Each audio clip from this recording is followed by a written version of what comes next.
बिस्मिल्लाहिर्रहमानिर्रहीम। सही बुखारी हदीस नंबर 822।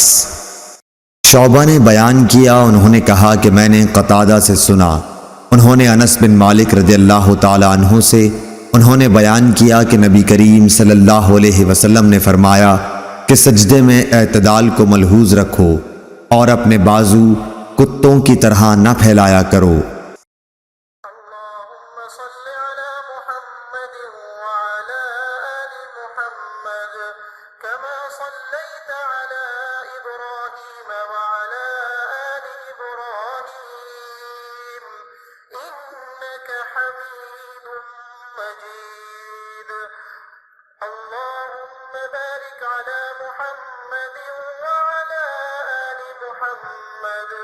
كما باركت على إبراهيم وعلى آل إبراهيم إنك حميد مجيد।